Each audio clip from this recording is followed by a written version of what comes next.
l'évangélisation. Dimanche, je vais donner un enseignement sur le jeûne afin de nous donner des arguments bibliques pour jeûner et nous aider à bien jeûner. Et lundi déjà à 0 heure, nous débuterons avec Alpha 40 sur la puissance de la sanctification et nous aurons des modules de prière et d'enseignement, de prière et d'enseignement. Donc 20 messages seront donnés sur la sanctification et 20 moments de prière. Mais on vous exhortera aussi pendant 20 minutes sur la puissance de la prière. Donc il y aura 2 messages au même moment pendant le jeûne Alpha 40, la puissance de la prière dans nos jours de prière et la puissance de la sanctification dans nos jours d'enseignement. Les prédications sur la puissance de la prière seront données par mes fils. Je me suis rendu compte que nous avons plus de 20 prédicateurs dans cette église. Acclamons le Seigneur. Donc, je ne vais pas inviter des hommes de Dieu d'une autre église. Tous les prédicateurs, les 20, seront des fils et des filles de la compassion. Ça me fait voir déjà 20 églises. Amen. Alléluia. Aujourd'hui, j'ai beaucoup de choses à vous dire. Nous allons nous tenir debout. Le sous-thème de mon message, c'est 5 choses que permet l'évangélisation. Dis à ton voisin, 5 choses que permet l'évangélisation. Amen. Marc 5, verset 8. La Bible dit, comme il montait dans la barque, celui qui avait été démoniaque lui demanda la permission de rester avec lui. Jésus ne le lui permit pas, mais il lui dit, va dans ta maison, vers les tiens et raconte-leur tout ce que le Seigneur t'a fait et comment il a eu pitié de toi. Asseyez-vous, s'il vous plaît. Voici la première chose que permet l'évangélisation. L'évangélisation permet de retrouver au ciel ce que nous avons aimé sur la terre. L'évangélisation permet de retrouver au ciel ce que nous avons aimé sur la terre. Est-ce que tu aimes quelqu'un sur la terre? Tu aimes quelqu'un que beaucoup, qui aime quelqu'un beaucoup sur la terre? Vous savez qu'il y en a qui n'aiment personne beaucoup. Ils aiment les gens seulement normal. Tu aimes qui beaucoup? Tu as quelqu'un qui tu aimes beaucoup?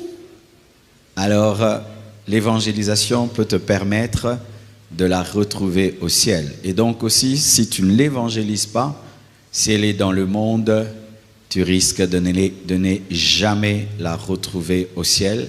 Et si elle n'est pas au ciel, elle n'est pas dans le purgatoire, elle est en enfer, parce qu'il n'y a pas de purgatoire. Amen. Et lorsque Jésus-Christ délivre le possédé de Gadara, ce dernier a voulu accompagner Jésus-Christ dans la barque. C'était une bonne chose, mais ce n'était pas la volonté parfaite pour lui. La volonté parfaite de Dieu pour le possédé de Gadara, ce n'était pas une proximité physique avec Jésus, mais une proximité spirituelle avec sa volonté parfaite. Et la volonté parfaite de Jésus pour le possédé de Gadara, c'était qu'il aille prêcher dans sa maison, vers les siens, les personnes qu'il aimait, pour qu'il retrouve ces personnes au ciel. Lorsque Dieu t'envoie prêcher à ta femme, à tes enfants, à ton père, à ta mère, ton fiancé, tes amis, c'est aussi une occasion de te donner de la joie, afin que tu puisses les retrouver au ciel. Vous savez qu'il y a des gens qui sont sortis d'une famille de 50 personnes et qui se retrouveront seuls au ciel. Seuls au ciel. Personne qu'ils ont aimé ne les a rejoints au ciel. Et donc, frères, sœurs, faites une liste des personnes que vous aimez beaucoup et écrivez à côté « sauvé, non sauvé, sauvé, non sauvé, sauvé, non sauvé » et commencez à prier pour ces personnes qui ne sont pas sauvées et demandez au Seigneur le moyen de leur apporter l'évangile en leur parlant physiquement, en leur envoyant des vidéos, des SMS. Aujourd'hui, vraiment, c'est très facile de gagner les âmes. Tu peux commencer à envoyer, faire un groupe d'évangélisation, poster des choses dans la famille, envoyer des vidéos dans la famille. Aujourd'hui, vraiment, c'est très facile que de gagner une âme. Donc, l'évangélisation nous permet de revoir au ciel les personnes aimées sur la terre. Je sais qu'il y a des questions qui se posent à ce sujet et on va entrer en profondeur. Lisons Luc 6, 16, 19 à 31. Vendredi, c'est l'enseignement. Luc 16, 19 à 31, la Bible dit: il y avait un homme riche qui était vêtu de pourpre et de fin lin, et qui chaque jour menait joyeuse et brillante vie.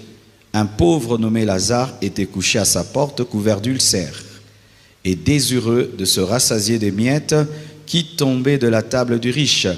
Et même les chiens venaient encore lécher ses ulcères. Le pauvre mourut, et il fut porté par les anges dans le sein d'Abraham.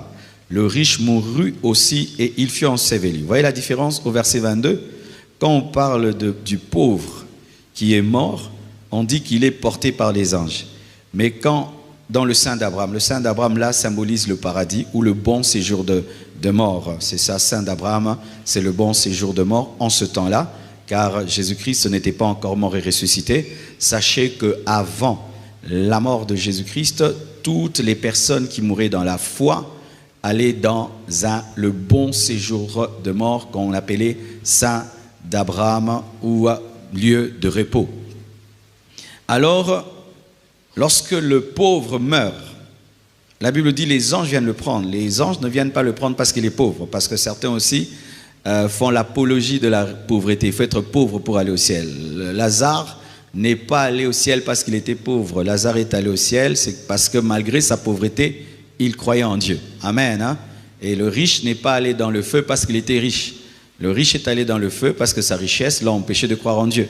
Mais il pouvait croire et être sauvé malgré sa richesse. Dieu n'encourage pas la pauvreté et Dieu n'est pas contre la richesse. Mais vous allez voir que le pauvre, quand il meurt, ce sont les anges qui viennent. Donc, à la mort d'un juste, il y a des anges qui viennent. Mais lui, le riche, lorsqu'il meurt, on dit quoi? Il fut enseveli. On ne parle pas des êtres spirituels. On ne parle pas des êtres spirituels. On ne dit pas que les démons sont venus. On ne dit pas que les anges sont venus. Alors, je crois pour ma part que les démons ne contrôlent pas l'enfer.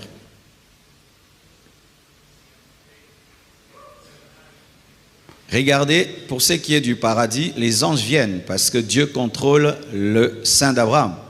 Mais on ne dit pas que les démons sont venus prendre l'homme riche. Amen. Hein? Pour dire ceci, que quand un homme meurt sans Dieu, il est jeté comme dans une poubelle. Mais Satan qui est aussi dans cette poubelle-là ne règne pas dans la poubelle. Tous les enseignements qu'on donne d'un diable qui règne en enfer ne sont pas bibliques. Toutes les visions des gens qui donnent des visions en pleurant, c'est pas parce que quelqu'un pleure qu'il a vu la vérité. J'avais vu, les gens étaient en enfer, Satan était en train de les tourmenter. Vous aussi vous pleurez, il a menti. Même le diable en enfer est tourmenté. L'enfer n'a pas été créé par Satan. Même lui, il est en prison. Le diable n'est pas le chef de la prison. C'est Dieu le chef de la prison. Alors, ces visions-là proviennent de quoi? Une vision provient aussi de la connaissance, de la doctrine. Si tu crois au purgatoire, tu auras des visions du purgatoire. Si tu crois que les démons règnent en enfer, tu vas voir des démons régner en enfer. Mais quand j'ouvre ma Bible, je ne vois pas un Satan qui règne en enfer. Je vois un Satan qui règne dans le deuxième monde. C'est différent. Le deuxième monde, c'est le deuxième ciel où le diable a établi son quartier général pour l'instant, avant le temps de la fin. Mais une fois que nous allons arriver au temps de la fin et qu'il sera jeté dans le feu, Satan là-bas sera tourmenté comme tout le monde et les démons. Amen. Nous voyons que l'homme riche est enseveli, mais on dit que les anges viennent prendre. C'est comme si, vous voyez bien, c'est comme si l'âme du païen descend et l'âme du juste monte. Parce que les anges montent. On dit enseveli. Ensevelir, c'est en bas. Est-ce qu'on ensevelit en haut? Alléluia. L'âme du païen descend et l'âme du juste monte. Amen. Le pauvre mourut et le riche mourut. C'est-à-dire que la richesse n'empêche pas de mourir. Dans le domaine de la mort, le riche et le pauvre sont pareils. Alléluia. On a vu des hommes riches se battre pour qu'il n'y ait aucun microbe dans leur maison, avoir des masques d'oxygène à la maison, ne pas toucher des microbes, porter des gants, mais il meurt d'overdose. Il prend un médicament pour qu'il puisse dormir et puis ce médicament le tue.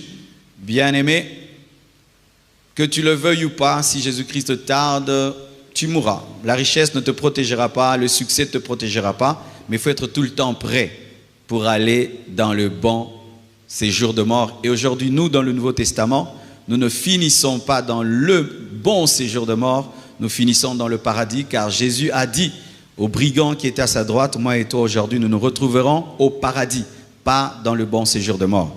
David, Abraham, tous les saints de l'Ancien Testament ont fini dans le bon séjour de mort, mais nous les chrétiens, nous finissons dans le paradis en attendant la nouvelle Jérusalem céleste, et personne n'est dans la nouvelle Jérusalem céleste. Encore d'autres visions encore que les gens donnent. Oh, j'avais vu, nous étions dans la nouvelle Jérusalem céleste, tous les chrétiens étaient là-bas. Ah, mensonge. Ce n'est pas vrai, il n'y a personne. C'est une ville préparée qui descendra. Ce sera la capitale de la nouvelle terre et des nouveaux cieux. Amen. S'il n'y a pas une nouvelle terre, il n'y a pas de nouveaux cieux, donc il n'y a pas encore la nouvelle Jérusalem céleste, parce qu'il est impossible qu'il y ait la capitale sans la ville, sans le pays. Amen. Hein? Mais si quelqu'un te dit, ah oui, j'ai vu des gens au paradis qui attendaient la nouvelle Jérusalem céleste, c'est vrai. J'ai vu des gens au paradis qui attendaient le millénium, c'est vrai. J'ai vu des gens dans le paradis qui attendaient l'enlèvement, c'est vrai. Mais j'ai vu des gens dans la nouvelle Jérusalem céleste qui attendaient l'enlèvement, c'est faux. Amen. C'est pourquoi quand tu es prophète, tu dois connaître la Bible, sinon tu vas donner des visions hérétiques. Amen. Alors, évoluons. Dans le séjour des morts, il leva les yeux et tandis qu'il était en proie au tourment, il vit de loin Abraham et Lazare dans son sein. Donc, les deux étaient dans un séjour de mort, mais le riche était dans le mauvais et Lazare était dans le bon. Mais il a pu voir de l'autre côté. Il a pu voir Lazare qui était dans le repos. Il a pu reconnaître Lazare. Il a pu reconnaître Abraham. Qu'est-ce qui se passe dans l'éternité? C'est que nos esprits sont éveillés et on n'a pas besoin de protocole ni de présentation. Est-ce que l'homme riche avait déjà vu Abraham dans sa vie? Amen. Il n'avait jamais vu Abraham dans sa vie. Mais comment il a reconnu Abraham? Parce que ton esprit a une dimension extraordinaire qui va se manifester au ciel ou en enfer. Les gens qui seront au ciel, tu n'auras même pas besoin qu'on te présente Paul. Quand tu verras Paul, tu sauras que c'est Paul. C'est écrit dans la parole, lorsque Pierre a vu Moïse, il a vu Élie, il les a reconnus sans présentation. Dans la présence de Dieu, on reconnaît les choses. Alléluia. Je vais donner le verset. Il s'écria, Père Abraham. Ah, toi tu as vu Abraham où? C'est-à-dire que dans l'éternité, les esprits sont aiguisés. Et tu vois, quelqu'un qui finit en enfer parce qu'il a refusé l'évangile. Tu vois là, ça ne te dérange pas. Hein? On te prêche, tu vis dans le péché, ça ne te dérange pas. C'est parce que ton âme est encore sous l'emprise de la chair et tout. Frère, quand la chair part et tu restes esprit et âme, tu vas sentir la douleur d'avoir commis la bêtise de ne pas croire en Dieu. Parce que ta conscience sera tellement aiguisée. Et c'est d'ailleurs parmi les plus grandes sources de souffrance dans l'éternité. Une conscience qui te dit tous les jours, vraiment tu étais bête. Comment tu n'as pas cru en Jésus? Pourquoi? Toute ta vie. C'est pourquoi on parle des pleurs et des grincements de dents. Grincement de dents, c'est regret. Amen. Dans le séjour de mort, il leva les yeux et tandis qu'il était en proie au tourment. Et encore là, vous devez savoir que pour l'instant, personne n'est en enfer. Amen. Ça encore, si quelqu'un vient avec des visions, oh, j'ai vu le pape, j'ai vu le pape Jean-Paul II en enfer. Oh, c'est faux. Il n'y a personne en enfer. Oh, j'ai vu Michael Jackson en enfer. Non. Comment toi, tu es dans une prison qui n'est pas ouverte? Donc tu l'as cambriolé, quoi. Personne n'est en enfer. L'enfer est une prison déjà préparée qui sera ouverte à la fin des temps. Et les premiers qui vont inaugurer l'enfer, c'est qui? l'antichrist et le faux prophète. Et l'antichrist et les faux prophètes vont se manifester quand? Ils vont se manifester dans la tribulation après l'enlèvement. Et donc, où vont les personnes sans Christ pour l'instant? Ils vont dans le mauvais séjour de mort, mais la Bible montre que dans le mauvais séjour de mort, on souffre déjà. Il y a le feu, il y a les tourments. Pourquoi? C'est le couloir de l'enfer. Et si tu es dans le couloir de l'enfer, déjà le feu de l'enfer t'atteint. Alléluia. Comme ceux qui aussi sont dans le paradis, ils sont dans le couloir de la nouvelle Jérusalem céleste.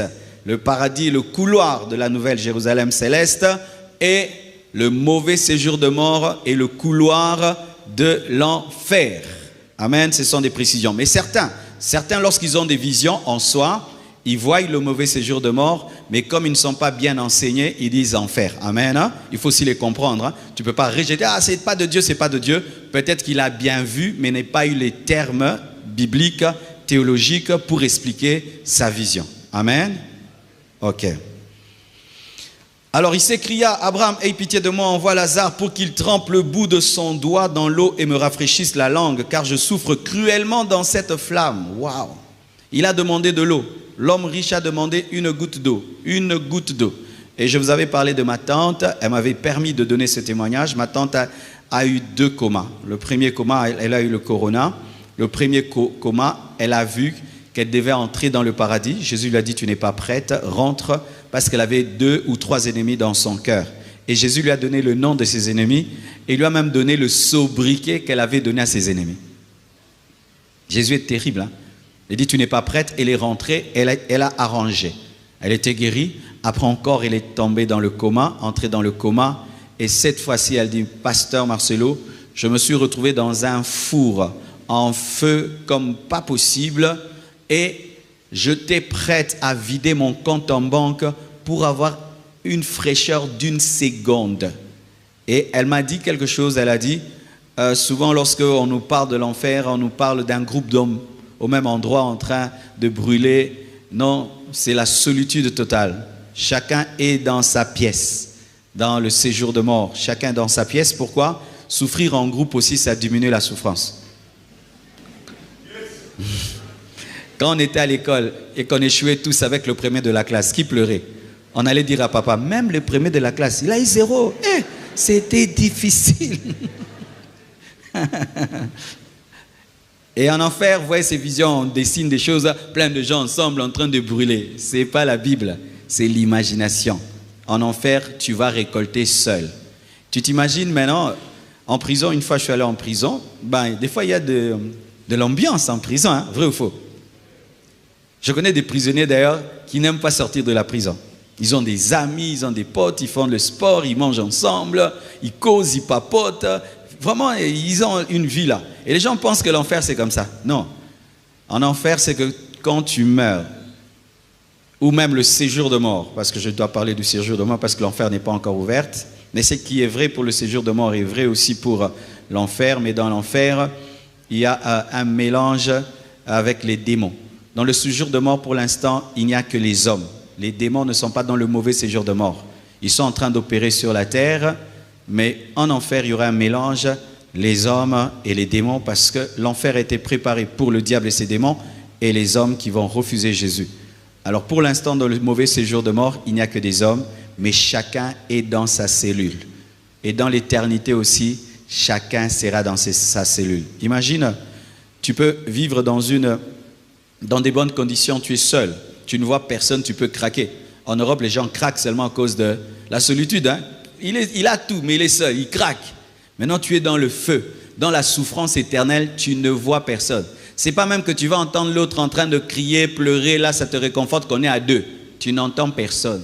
Tu es comme seul dans l'univers, dans le feu éternel. Ayambié sur le sauce.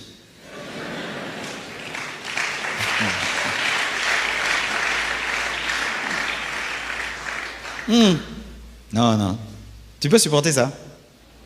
Il ne faut pas jouer, hein. Mes frères, il ne faut pas jouer. Vous savez, quand quelqu'un n'a pas de poids dans ce qu'il dit, il te raconte de telles choses, tu peux dire, ce sont des fabulations, des inventions. C'est Jésus qui en parle. Jésus. Jésus qui disait en vérité, je vous le dis, a parlé de ça. Jésus a donné des prophéties qui se sont toutes accomplies, réalisées, mais parmi elles, il a parlé de ça. C'est pourquoi, frères, sœurs, pendant que tu es vivant, donne ta vie à Jésus, répands-toi de tes péchés.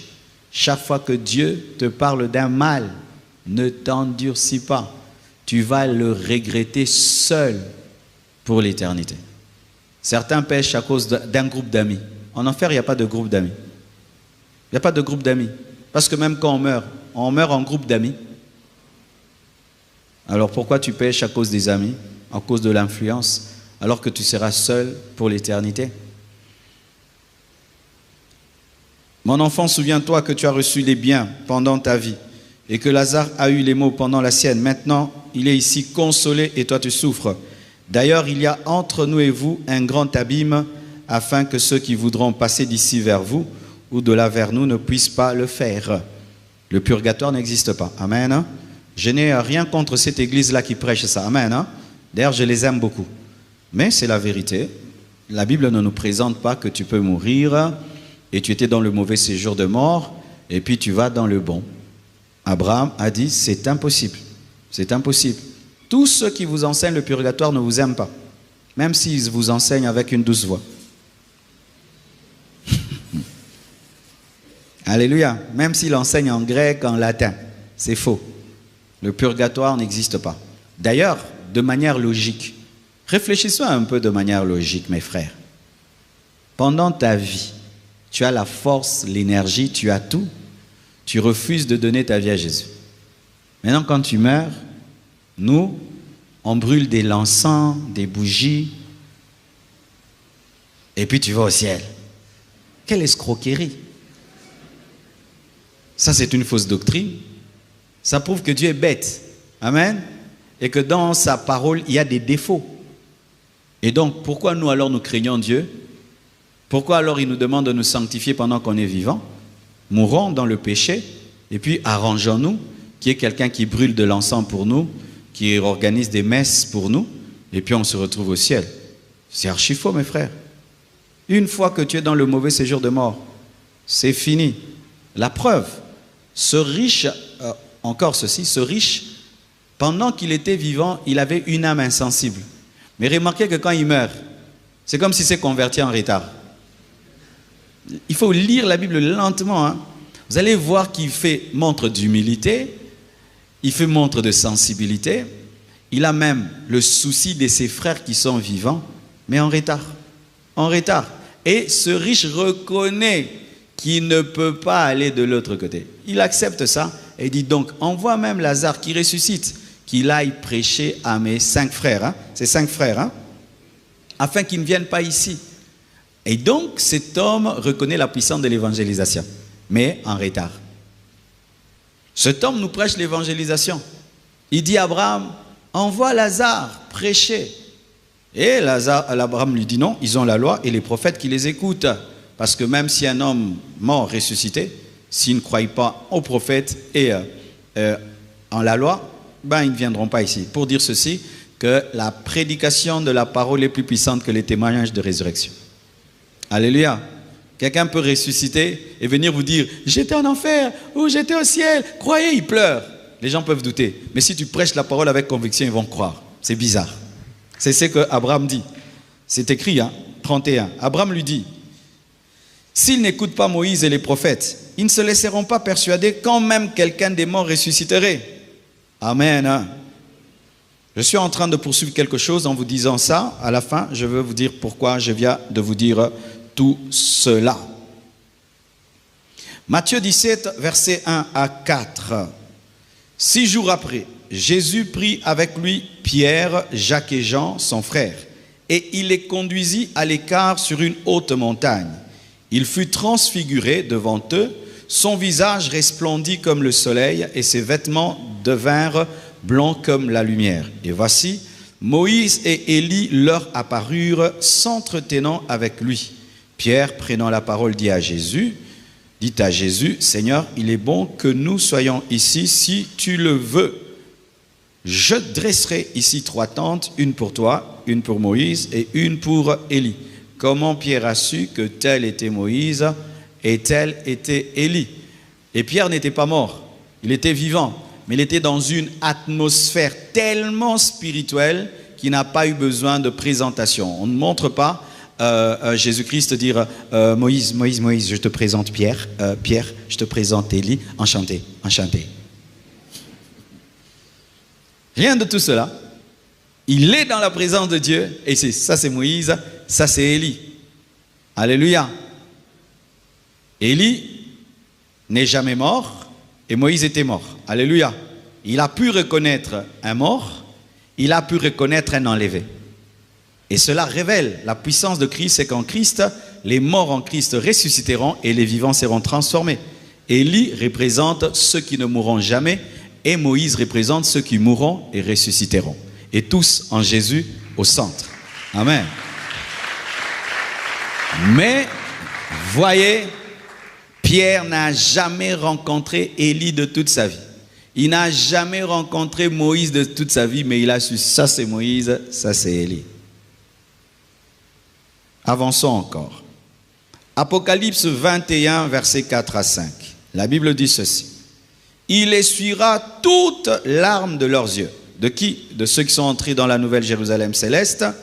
Et la mort ne sera plus. Il n'y aura plus ni deuil, ni cri, ni douleur, car les premières choses ont disparu. Disparu. Un mot fort. Et celui qui était assis sur le trône dit, voici je fais toutes, pas certaines choses, toutes choses nouvelles. Et il dit, écris, car ces paroles sont certaines et véritables. Cette parole dit ceci, qu'au ciel, il y a des choses qui ne seront plus. On ne va plus pleurer, il n'y aura plus de cris, il n'y aura plus de deuil, il n'y aura plus de douleur. Dites Amen. Un nouveau ciel, une nouvelle terre. Et donc, ceux qui entreront ceux qui entrent déjà maintenant dans le paradis, et ceux qui entreront dans la nouvelle Jérusalem céleste, oublieront certaines choses. Alors, regardez ce que je viens de vous dire. Lorsque je vous ai parlé de Lazare, vous allez remarquer que Lazare n'a pas parlé avec le riche. Il ne le reconnaissait pas. Mais le riche reconnaissait Lazare pour souffrir. Lazare n'a pas parlé de ses frères qui sont restés. Est-ce que Lazare était sorti d'un arbre? Lazare aussi avait des frères et des sœurs et qui peut-être aussi étaient dans le péché. Mais Lazare n'a pas dit à Abraham, envoie aussi quelqu'un ou fais que je ressuscite pour leur dire de ne pas venir. C'est seulement le riche qui est dans le feu qui a parlé de ses frères. Qu'est-ce que je veux dire? La mémoire, la place de la mémoire dans l'éternité. Cherchez d'ailleurs ce message sur Internet, je l'ai déjà donné. Voici ce qui est biblique. Si Dieu n'efface pas de nos mémoires le souvenir des personnes que nous avions aimées et qui ne se retrouvent pas au ciel, le ciel ne sera pas le ciel, ce sera l'enfer. Alors Dieu effacera de ta tête que tu as eu un enfant qui n'est pas allé au ciel. Il effacera de ta tête que tu as eu un ami qui n'est pas allé au ciel pour te donner le repos de peur qu'il y ait des pleurs et des deuils. Mais pour ceux qui iront dans l'enfer et ceux qui sont dans le séjour de mort, ils se souviendront parce que le souvenir fait souffrir. Si un homme meurt maintenant et il va au ciel, il va oublier la RDC. Sinon, il aura des soucis. Ah, peut-être que ma femme est dans les embouteillages, ça fait 10 heures du temps. Est-ce que mes enfants ont payé l'école? Est-ce que l'école gratuite fonctionne toujours? Dieu ne peut pas permettre ça. Amen. Au ciel, nous oublierons tout ce qui peut nous faire mal. Tout ce qui peut faire mal sera oublié. Mais en enfer, les gens se souviendront. On m'avait prêché, je n'ai pas cru. Toute ma famille est ici. L'un de mes frères, lui, il est au ciel. Moi, je suis resté en enfer. Si j'avais cru, je serais avec lui. Il y aura des pleurs et des grincements de dents. Au ciel, le Seigneur efface ce qui donne la douleur, mais en enfer, le Seigneur laisse ce qui fait souffrir. C'est trop profond ce que je dis ce soir. Hein? Alléluia. C'est trop profond. Cela révèle la puissance de Dieu et l'amour de Dieu pour ceux qui croient en lui. Tu ne te souviendras pas d'eux. De peur que tu puisses pleurer tous les jours ton enfant. Il est dans le feu, il est dans le feu, il est dans le feu, il est dans le feu, il est dans le feu. Le Seigneur enlèvera cela, mais tu reconnaîtras les personnes qui sont entrées. Et même, tu reconnaîtras les personnes que tu n'as jamais rencontrées qui sont entrées. Parce que l'homme, lorsqu'il a été créé, au commencement, Adam et Ève avaient des pouvoirs extraordinaires. C'est le péché qui a étouffé ce pouvoir parce que l'homme ne pouvait pas avoir un tel niveau de pouvoir dans le péché. C'est pourquoi Dieu a diminué ce pouvoir. Mais lorsque nous serons dans l'éternité, nous connaîtrons certaines choses directement. Tu sauras, ça c'est Paul, ça c'est Élie, ça c'est Abraham, ça c'est Marcelo, ça c'est elle, ça c'est elle. Alléluia. Pourquoi ? Parce que même si nous perdrons ce corps charnel, mais nos corps spirituels auront des identités. Élie et Moïse sont apparus dans des corps spirituels. Amen. Hein? Mais on pouvait les distinguer. Ton corps spirituel ne sera pas comme mon corps spirituel. Ton corps spirituel ne sera pas comme le mien. On pourra distinguer. Ça c'est elle, mais dans le corps glorieux. Alléluia. Dis waouh. Parce que même les anges ne sont pas des clones. Quand tu vois Gabriel, c'est Gabriel. Michael, c'est Michael. Ils ont des personnalités distinctes, des manières. Ils sont distincts. Et même dans l'éternité, nous serons distincts. Et donc, mon frère, imagine que tu avais prêché l'évangile à ta femme, prêché l'évangile à ton enfant, et tu le retrouves au ciel. Waouh! Oh, Franck, il dort, il a des visions. Je prêcherai sur le mariage dimanche, sans faute. Tu vas voir. Alléluia. Et donc, frère, imagine que tu es prêché à un ami du quartier l'évangile et il va au ciel et tu le retrouves là. Ton pote, il est entré et il te dit merci. Merci de m'avoir prêché l'évangile ce jour-là. Alléluia. C'est pourquoi, mes frères, si vous avez des membres de famille décédés qui ont marché dans la foi, qui ont cru en Jésus-Christ, il ne faut pas les pleurer comme pleurent les païens. Car nous avons de l'espérance. Quelle est notre espérance? C'est que nous les retrouverons dans l'éternité. Amen. Si ton père était un serviteur de Dieu, ta mère était une servante de Dieu, elle est décédée, il ne faut pas pleurer comme si tu l'as perdu pour toujours. Non, tu ne l'as pas perdu pour toujours, tu l'as perdu pour un temps. Mais dans l'éternité, vous allez vous retrouver et elle va te reconnaître. Et tu vas la reconnaître, mais on ne va pas faire la famille là-bas. Amen. Sinon, il y aura aussi le Congo là-bas. Les Congolais spirituels. Ah, pardon. Mais nous allons nous reconnaître. Mais comme il n'y aura pas la chair et le sang, il n'y aura pas le mariage. Et beaucoup regrettent cette partie-là de la Bible. Vraiment, je ne sais pas qu'est-ce que vous avez avec le mariage. Même au ciel, vous voulez les mariages. Ouais, il y a des gens là, nous serons comme des anges, ni hommes ni femmes. Il n'y aura pas de mariage. Ah, Seigneur. Hein? Seigneur. Seigneur. Si vous voulez qu'il y ait des mariages au ciel, donc il y aura des païens au ciel. Parce que les enfants qui naîtront de vous, ils seront au ciel sans avoir reçu Jésus. Et donc il faut encore l'évangélisation au ciel. C'est pourquoi il n'y aura pas le mariage pour qu'il n'y ait pas des païens au ciel.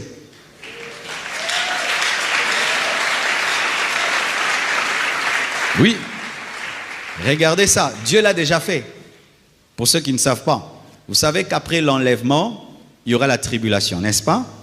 Et quand l'Antichrist va venir régner sur la terre, après 7 ans, Jésus-Christ reviendra à la bataille de l'Armageddon avec l'église qui était enlevée et nous allons régner sur la terre pendant 1000 ans. Vous savez ça? Et il y a des gens qui ont été trouvés vivants sur la terre qui vont entrer dans le millénium. Le millénium fera 1000 ans. Et vous savez que les gens dans le millénium auront des enfants. Vous savez ça? Et la Bible nous dit que pendant 1000 ans, Satan sera lié. Amen. Et à la fin de 1000 ans, il sera délié. et il ira pour séduire les gens dans le millénium et ils vont croire. Qui vont croire? Ce sont les enfants qui sont nés dans le millénium, qui n'ont pas vu l'Armageddon, qui n'ont pas vu la puissance de Jésus et qui trouvent que Jésus régnant sur la terre, c'est normal. Et ce sont eux qui vont croire au diable pour attaquer Jésus. Alors Dieu ne peut pas permettre qu'une telle chose se passe au ciel. C'est pourquoi au ciel, il n'y aura pas de mariage pour qu'il n'y ait pas des païens au ciel. C'est pourquoi les anges n'ont pas d'enfants. Vous serez comme des anges au ciel. Vous ne vous marierez pas au ciel. Alors profite sur la terre, marie-toi vite.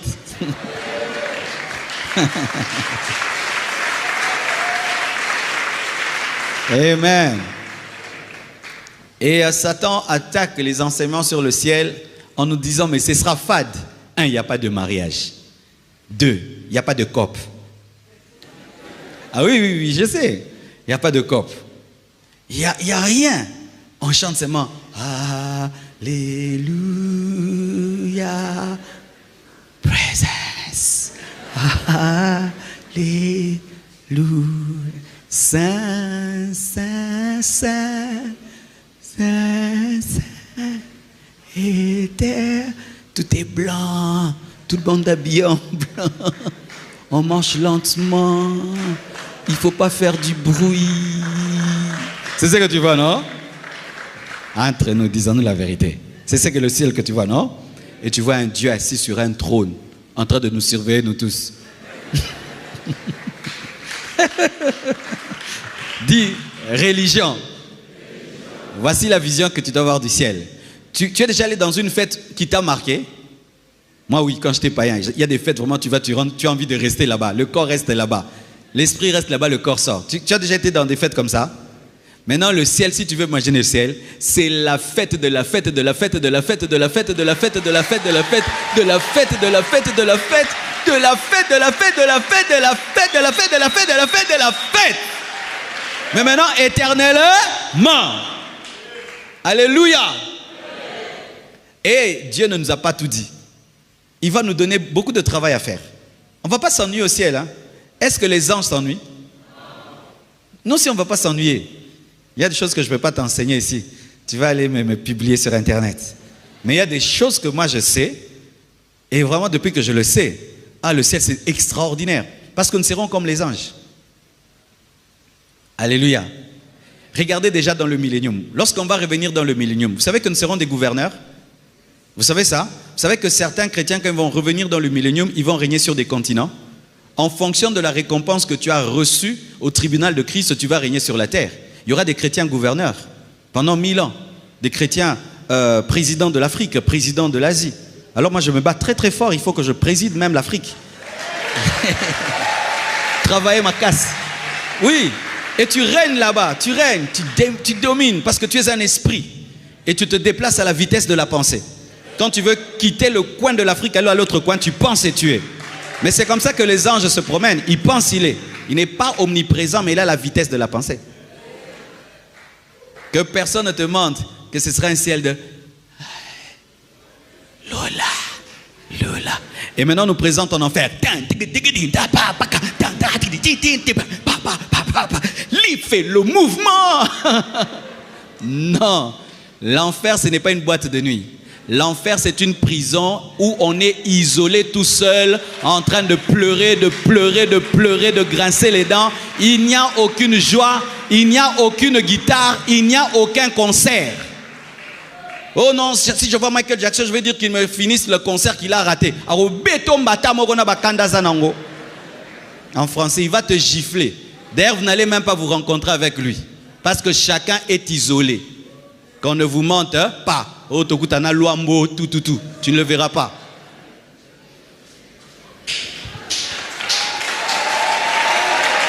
Et qui te dit que Luambo est allé en enfer? Ou Michael Jackson? Peut-être qu'il s'est converti en dernière minute. Tu vois des choses comme ça aussi. Tu n'étais pas là quand quelqu'un était en train d'expirer. Je l'ai vu en enfer, je l'ai vu. Arrêtez de prophétiser rapidement trop vite sur l'éternité. Il y a des gens qui en dernière minute demandent à Dieu pardon, se repentent et Dieu les prend. D'ailleurs, c'est que vous ne savez pas, il y aura 2 surprises au ciel. 1, nous allons y trouver des gens qu'on n'a jamais imaginés. Et d'autres, on a cru qu'ils seront. Il n'est pas là. Serge Soisé. Avec ses longues robes et beaucoup de pagnes là et de foulards là, marchant comme ça là. Soisé. Parce que trop de koundoulupins. Mais un vrai païen, il veut mourir là, on lui prêche la parole sur le lit de l'hôpital, il croit, il entre au ciel. Faites très attention. Très attention. Amen. Matthieu 8, verset 12, la Bible dit ceci. Mais les fils du royaume seront jetés. Mais les fils du royaume seront jetés dans les ténèbres du dehors, où il y aura des pleurs et des grincements de dents.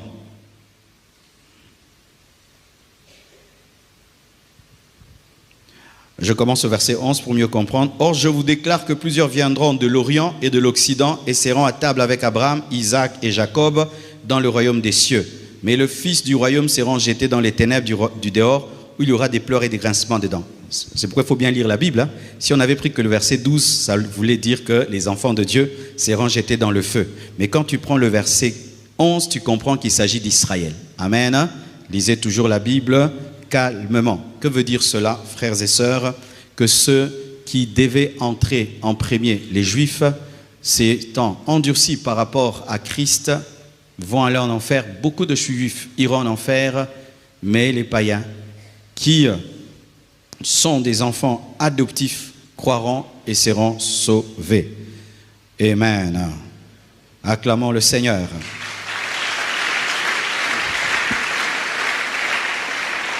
Deuxièmement, l'évangélisation permet d'investir notre argent et toutes nos vies dans une cause noble et éternelle. Amen. Luc 8, versets 1 à 3. Ensuite, Jésus allait de ville en ville et de village en village, prêchant et annonçant la bonne nouvelle du royaume de Dieu. Les 12 étaient avec lui et quelques femmes qui avaient été guéries d'esprits malins et de maladies. Marie, dite de Magdala, de laquelle étaient sortis 7 démons, Jeanne, femme de Chouza, intendant d'Hérode, Suzanne et plusieurs autres qui l'assistaient de leurs biens, Aujourd'hui, quand un pasteur demande l'argent, ah, il est cupide. Quand un pasteur demande l'argent, ah, il n'a pas la foi. Si Dieu t'a appelé, qui te donne. Ah bon? Je ne suis pas plus que Jésus. Jésus, quand on bénéficiait de son ministère, il te guérit, il te délivre, tu le soutiens par tes biens. Jésus avait une caisse, Jésus avait un intendant, Jésus avait un comptable, Jésus avait des partenaires et surtout les femmes. Et les femmes riches, Jésus avait autour de lui des femmes riches qui soutenaient son ministère. Vous voyez la vision qu'on a souvent de Jésus là, ce n'est pas une vision biblique. Jésus était entouré de femmes riches qui avaient bénéficié de son ministère et qui le soutenaient. Et ces femmes avaient compris une chose, qu'investir dans l'évangile était le meilleur investissement. Quand vous étiez dans le monde, vous avez soutenu des musiciens païens.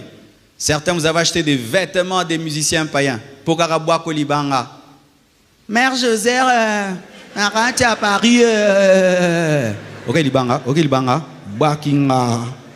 Vanité, tu sais que ça n'existe qu'au Congo, des choses comme ça. Hein? Tu donnes $2000 seulement pour qu'on te mette dans la chanson. Hein? Le musicien, il fait sa chanson, il arrive à l'endroit de Libanga, il appelle. Alors, on a parti à Mabanga, venez, donnez l'argent. Maintenant, cette partie-là, maintenant, commence à dire, Pasteur Marcelo, l'homme de feu. Ouais.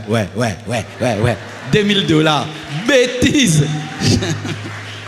Je veux que mon nom soit inscrit dans le livre de vie. Je veux que mon nom soit inscrit dans le livre de vie. Je n'ai pas besoin d'un Libanga. Alléluia. Mais vous avez soutenu des musiciens païens. Certains même, vous êtes allés dans des bars, au Kangi Bar. Tout le monde, sur mon compte, tout le monde boit. Et toi, la champagne. Mais tu viens à l'église, 500 francs. Un aveugle voit 500 francs, un paralytique marche 500 francs. On prêche calmement 500 francs, on vibre 500 francs, on tombe en prêchant 500 francs. On construit 500 francs, on ne construit pas 500 francs. Tu as prévu 500 francs encore ce soir, vrai ou faux? Tu as amené ton 500 francs éternel là. Papa 500 francs, maman 500 francs. Donnez-moi la main. Hein. Toi, tes dollars ne sortent qu'au restaurant. Tes dollars ne sortent que devant ta copine. Tes dollars ne sortent que pour tes propres besoins. Au magasin, à l'église, toi, tu ne donnes jamais les dollars.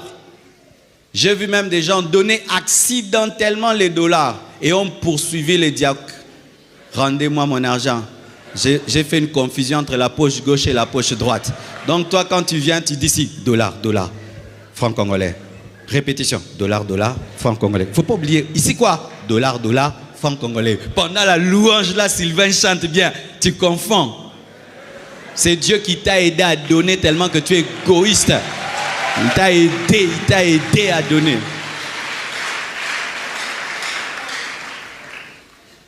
Tu t'es déjà acheté une voiture de 10 000 $. Tu as déjà donné à Dieu 10 000 $. Tu t'es déjà acheté des chaussures de 300 $. Tu as déjà donné à Dieu 300 $. Tu t'es déjà acheté un téléphone de 1 000 $. Tu as déjà donné à Dieu 1 000 $. Tu as déjà fait une fête de 5 000 $. Tu as déjà donné à Dieu 5 000 $. Tu as déjà donné à ta copine 1 000 $. Tu as déjà donné une offrande de 1 000 $.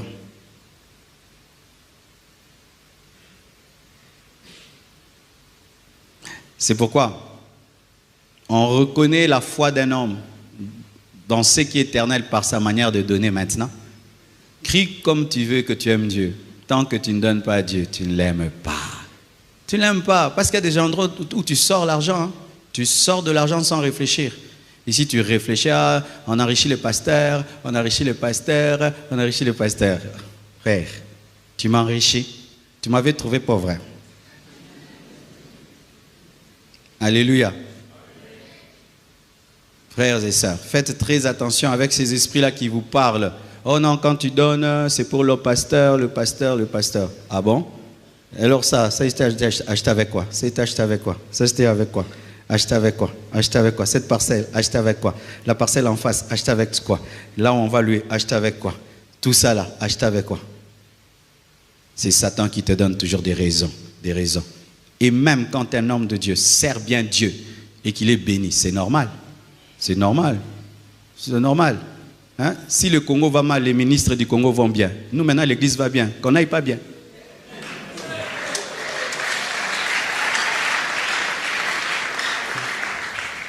Le Congo va mal, les ministres vont bien. L'église va bien, que moi j'aille mal. J'irai bien. Ah oui, hein? Frère, moi je suis un pasteur zéro complexe. Personne ne peut m'embrouiller dans la foi. Personne ne peut m'embrouiller dans ce qui sont mes privilèges d'homme de Dieu. Quand l'église était pauvre, j'étais pauvre. Vous montez, nous montons. Je ne peux pas être le pasteur des gens bénis, je suis pauvre. Comment ça? Est-ce que mon père souffre? Mon père manque à manger. Il manque une voiture. Comment il peut manquer une voiture? Comment moi je peux manquer, vous avez? Le berger boit quoi? Le lait des brebis. Il porte quoi? La peau des brebis. Il mange quoi? La chair des brebis. Mais c'est écrit dans la parole, non? L'ouvrier mérite son salaire. C'est écrit dans la parole, non? Que celui qui prêche l'évangile vit de l'évangile. Ce n'est pas de nouveaux versets. C'est écrit que celui à qui tu enseignes, celui à qui on enseigne, fasse part de ses biens à celui qui l'enseigne. D'ailleurs, ce verset-là, on ne l'a jamais accompli. Galates 6, verset 6. Le jour qu'on l'accomplira, vous allez quitter cette église. Vous savez, Galates 6, verset 6, c'est quoi? C'est-à-dire, tu m'appelles chez toi à la maison, tu me montres tous tes biens. Pars de tout. Et puis moi, j'ai choisi. Ah! Pardon, pasteur, Nalungwe. C'est pas quand vous donnez la main, on va donner Galates. Ça, ce n'est jamais Galates 5, verset 5. Galates 6, verset 6, jamais. Mais frères, sachez ceci. Que Satan empêche aux gens d'investir dans le royaume parce que c'est le plus grand investissement. Tu peux investir dans une affaire sur cette terre. Cela est passager et vaniteux. Et quand tu investis dans le royaume de Dieu, c'est une récompense éternelle. Imagine que lorsqu'on vient ici, on dit, on veut envoyer quelqu'un servir Dieu dans tel pays. Toi, tu payes le billet. Et lui, il va, il prêche l'évangile, les âmes sont gagnées. Le Seigneur te le rendra. Alléluia. On doit organiser une croisade d'évangélisation. On a un budget. Et tu dis, je m'en charge. On prêche, les âmes sont gagnées. Le Seigneur se souviendra de toi. Tous ceux qui ont payé le loyer de cette église, je vous assure, au ciel, vous allez trouver votre récompense. J'ai vu des gens me donner leur chaise au début de l'église. Ils ont leur récompense. J'ai vu des gens se sacrifier pour qu'on achète un piano, pour qu'on achète un drum, pour qu'on achète ceci. Dieu récompensera. Si aujourd'hui nous sommes en paix en train de servir ici, on a acheté cette parcelle à $1 million, mais ce n'est pas tombé du ciel. Il y a des gens qui ont donné $100 000, des gens qui ont donné $200 000, $300 000, $50 000 pour qu'on achète. Et le Seigneur pensera à vous, frères et sœurs. Cette année, nous allons ouvrir au moins 10 églises. Ces églises auront besoin de loyer. Ces pasteurs devront être payés. À la Compassion, nous payons les pasteurs que nous envoyons pendant 3 ans. Nous les soutenons pendant 3 ans. Et si tu dis, moi, je prends la chair de ce pasteur pendant 3 ans, le Seigneur te bénira. Ce sont des sources de bénédiction. Investissez dans l'évangélisation. Lorsque vous voyez, je vous présente ici ce frère, va aller ouvrir une église, une extension. On a besoin de l'argent de la garantie. On doit construire un hangar, acheter des chaises. Frère, cours pour investir dans l'évangélisation. Quand tu entends qu'il y a une croisade, que le pasteur va voyager, prêcher la parole dans un pays étranger, dis comment je peux soutenir. Comment je peux soutenir? Alléluia. Et Jésus, qui est le créateur de l'or, qui est le créateur de l'argent, n'avait pas de l'or et des diamants dans les poches. Tout ce qu'il avait venait des hommes et des femmes reconnaissants. Si Jésus, le Fils de Dieu, a eu besoin qu'on soutienne son ministère, à combien plus forte raison des hommes comme nous? Alors pose-toi la question, frère, si tu te limites seulement à t'asseoir et à ne rien faire. Nous sommes en train de projeter le déménagement. Ça ne te dit rien. Déménager, c'est beaucoup de choses. Reconstruire, rebâtir et tout le reste. Pendant qu'on va construire là-bas, nous aurons 2 chantiers au même moment. Un chantier pour déménager et ce vrai chantier au même moment. Et aussi, maintenant l'orphelinat est à la 4e rue là-bas. On est en train de repeindre. Donc on a au moins 3 chantiers. Et bientôt on aura 4 chantiers parce que là où habitent les Chinois, là où il y a les toilettes, demain on va construire aussi un immeuble de 4 à 5 étages. Tellement de choses à faire. Alors si vous venez ici, vous adorez, vous chantez seulement, mais vous ne réglez pas les problèmes aussi côté mission, évangélisation, ça va nous asphyxier parce que cette église, malgré qu'elle est en train de construire, soutient les missionnaires que nous avons envoyés. À la fin de chaque mois, nous leur envoyons leur argent à la fin de chaque mois. Mais pourquoi nous avons cette capacité de le faire? C'est parce qu'il y a des hommes et des femmes qui ont pris cette charge. Et que Dieu les bénisse abondamment. Et à la Compassion, quand tu donnes, c'est toujours anonyme. Anonyme. N'ayez jamais peur de donner beaucoup. On va le dire, moi je ne cite pas les noms des gens qui donnent. Tu peux donner anonymement. Tu dis, pasteur, l'extension que vous allez ouvrir à tel endroit, je me charge du loyer. Pasteur, l'extension là-bas, moi je me charge du hangar. L'extension que vous allez ouvrir là-bas, moi je vais payer pendant 1 année. Et le Seigneur te bénit. Ayez de tels projets, de tels investissements qui touchent l'éternité. Amen. Dieu récompense même un verre d'eau que tu donnes à l'un de ses serviteurs. Même un verre d'eau. Même un verre d'eau. J'ai vu une maman, elle aimait toujours recevoir les hommes de Dieu chez elle. Quand on est allé en mission à Matadi, on allait toujours là-bas chez elle, manger. Vous savez même que donner la nourriture aux hommes de Dieu, c'est important. Il y a des hommes de Dieu qui galèrent. Hein? Il a l'onction, il a tout, mais il a faim. Ah oui, hein? Manger pour lui, c'est un miracle. Hein? Alors il y avait une maman comme ça, elle vraiment, elle nourrissait les hommes de Dieu. Elle n'était pas riche, mais son foufou, son pondou, c'était pour les hommes de Dieu. Si elle a 4 enfants, elle préparait toujours pour 10 personnes. Et les hommes de Dieu aimaient toujours aller là-bas. Quand tu es en mission, tu as faim, tu es sûr que chez maman telle, tu mangeras. Et quand il y a un homme de Dieu qui manque où habiter, elle avait toujours une chambre pour les hommes de Dieu. Dieu a béni ses enfants ont épousé des grands serviteurs de Dieu. Dieu a béni sa maison. Amen. Vous savez que dans une église comme celle-ci, il fallait qu'on ait au moins 10 familles réputées hospitalières qui prennent soin des missionnaires qui viennent. Maintenant, les gens nous viennent du monde entier et qui ont besoin d'être hébergés. Mais si je sais que si je reçois 10 personnes, je mets telle personne dans telle famille, dans telle autre, dans telle autre, dans telle autre, nous serons en paix. Certains, des fois, on doit leur payer l'hôtel. Des fois, on doit chercher vraiment des casse-têtes comme pas possible. Mais tu peux venir nous voir, pasteur. Maintenant, j'entends qu'il y a des gens qui viennent du monde entier. J'aimerais que chaque fois qu'il y a telle action équilibre ou telle action pour la communauté, ma maison, j'ai une chambre pour un homme de Dieu, pour un serviteur de Dieu. Vous nous que vous voyez là, on a squatté dans les maisons, hein? Amen, hein? J'ai squatté dans 4 familles. Des fois, tu viens là, tu dis retraite, mais l'idée, ce n'est pas la retraite. Donc, tu n'as pas où habiter. Tu dis, Seigneur, tu envoies Élie où? Il va dans la maison de tel. Tu dis, maman, je peux venir être en prière chez vous. Et puis, d'une semaine, ok, tu vas là-bas. Quand tu arrives là-bas, tu es sauvé. On te nourrit, l'eau, l'électricité. Maintenant, le jeûne finit. Tu dis, Dieu touche son cœur. Qu'elle me dise que je reste. Et puis, tu prends tes bagages, tu veux partir. Tu dis, oh Dieu, oh Dieu. Non, pasteur, restez. Alléluia.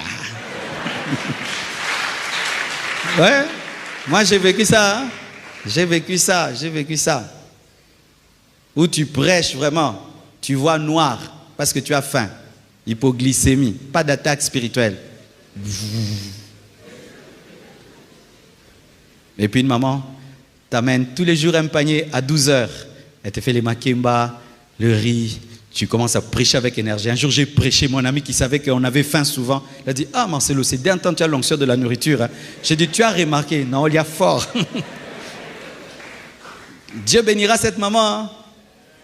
Ce sont des réalités. On a besoin de telles personnes à l'église. Amen. Hein? Investissez dans le royaume de Dieu.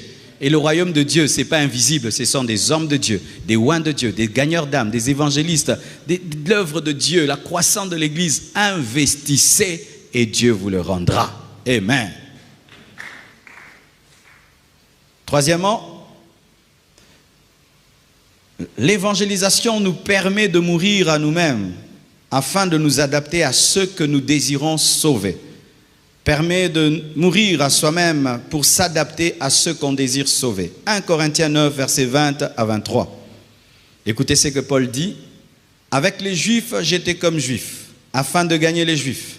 Avec ceux qui sont sous la loi, il n'était pas sous la loi, mais comme sous la loi, quoique je ne sois pas moi-même sous la loi, afin de gagner ceux qui sont sous la loi. Avec ceux qui sont sans loi, comme sans loi, quoique ne soit point sans loi de Dieu, étant sous la loi de Christ, afin de gagner ceux qui sont sans loi. J'ai été faible avec les faibles, afin de gagner les faibles. Je me suis fait tout à tous, afin d'en sauver de toute manière quelques-uns.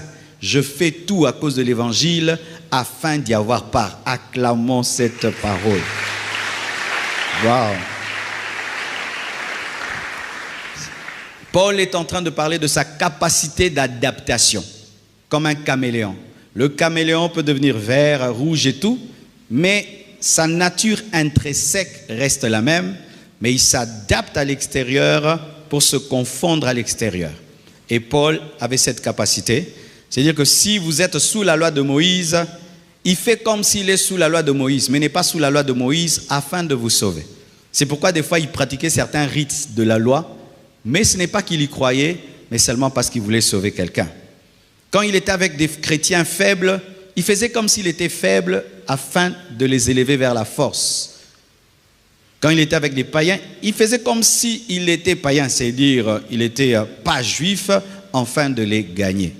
C'est impossible d'avoir cette capacité d'adaptation si tu n'es pas mort à toi-même. L'évangélisation t'amène à mourir à toi-même. Moi, je vous dis, l'évangélisation m'a tué plusieurs fois. Dans mon histoire, c'est que dans mon enfance, j'ai eu un père qui a eu beaucoup d'argent et m'a donné une très très bonne éducation, vraiment une très très bonne vie. Mais après, on a eu des problèmes financiers. On s'est retrouvé dans un quartier qui n'était pas bien. Mon père avait perdu son travail à cause du pillage, les 2 pillages, 2 fois il a perdu le travail. Donc, dans ton enfance, dans ton éducation, tu as vécu dans l'aisance, mais tu te retrouves dans un quartier des pauvres. Et quand tu te convertis, J'ai voulu chercher une église des riches. Dieu m'a dit non, tu vas prier dans l'église des pauvres. Là-bas, ils ne parlaient pas français. Là-bas, ils n'avaient pas mon éducation, ils n'étudiaient pas dans la même école que moi. Ils avaient leur manière de vivre et Dieu me dira d'aller là-bas. Quand je suis allé là-bas, mes frères, c'était une église de 20 personnes. J'ai reçu un brisement qui a fait de moi l'homme que je suis. J'arrive là-bas, déjà, je venais de la musique mondaine, la bonne musique mondaine là. Quand je vais là-bas, mes frères, Dieu me dit d'aller dans la chorale. Et la chorale là-bas, c'est des chorales qui chantent en Kikongo.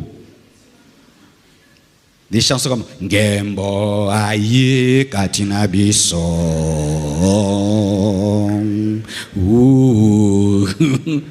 Toi, tu viens du funk qui tape. Là-bas, Gembo. Dieu dit chat Ngembo. Ngembo. Mes frères et mes soeurs me disaient, Marcelo, tu es devenu fou. Qu'est-ce qu'on t'a fait? Même mon père me disait, tu es un envoûté. Qu'est-ce que tu fais dans cette église-là? Même moi, j'ai dit, j'ai fait quoi? Dieu me brisait, Dieu me taille. Et je suis entré dans la chorale là, j'ai chanté Ngembo, tout. Mais aujourd'hui, je chante, viens, nanana. J'ai appris ça là-bas. C'est là-bas que j'ai appris à chanter alto, soprano, ténor. Là-bas, dans cette église-là d'Ngembo.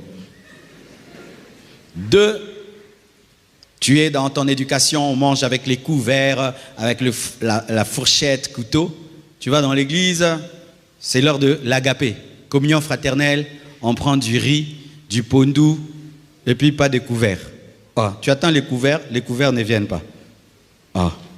Et puis tu vois tout le monde très à l'aise commence à manger. Tu te dis, ah, jamais. Dieu te dit, tu manges. Hey, comment?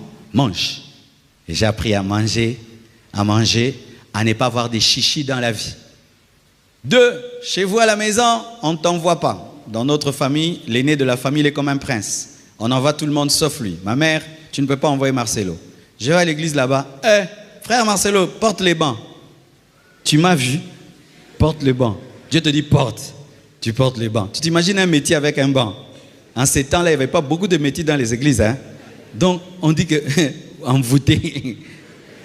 Chauffe le banc, chauffe le tam-tam. On n'avait pas de piano, il fallait chauffer le tam-tam.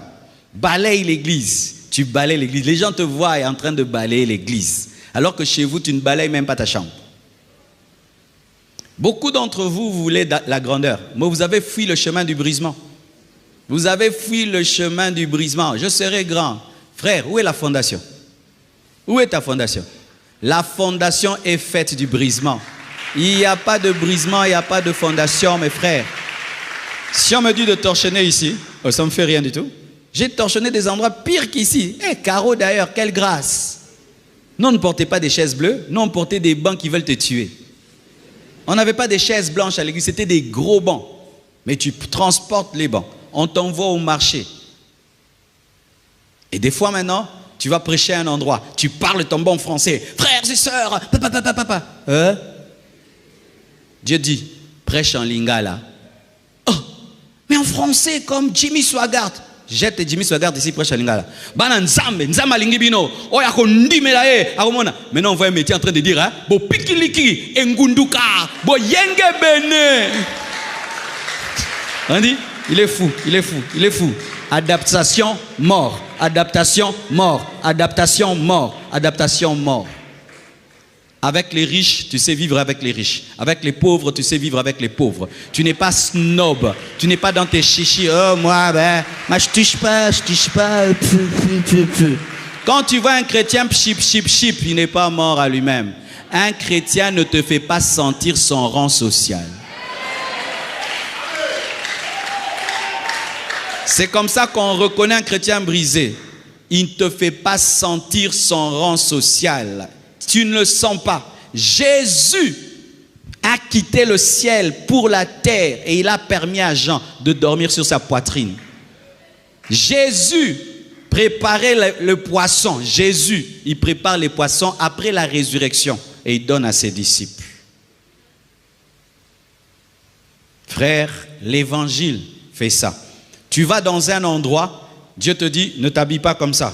Porte un jean, porte une culotte, des baskets. Prends un chapeau, mets derrière comme ça. Marche, cool. Frère, tu connais Jésus et puis tu les sauves. C'est pourquoi ne jugez pas rapidement les pasteurs américains, vous ne connaissez pas leur réalité. Tu vas commencer à juger, un pasteur américain avec des cheveux comme ça. Frère, c'est sa réalité. Dieu l'envoie chez les voyous, il doit un peu ressembler aux voyous pour les gagner. Il ne faut pas vite critiquer. Il y a des églises en Amérique, tu pars, dimanche, pasteur Gondo Yajin, na Ketch, na Bodia, Torah, ayelbinoana.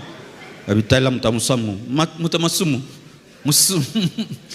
Kupende lisumu. C'est leur réalité. Toi maintenant avec ta mentalité congolaise, tu voudras maintenant gagner les Américains comme des Congolais. Ce ne sont pas des Congolais.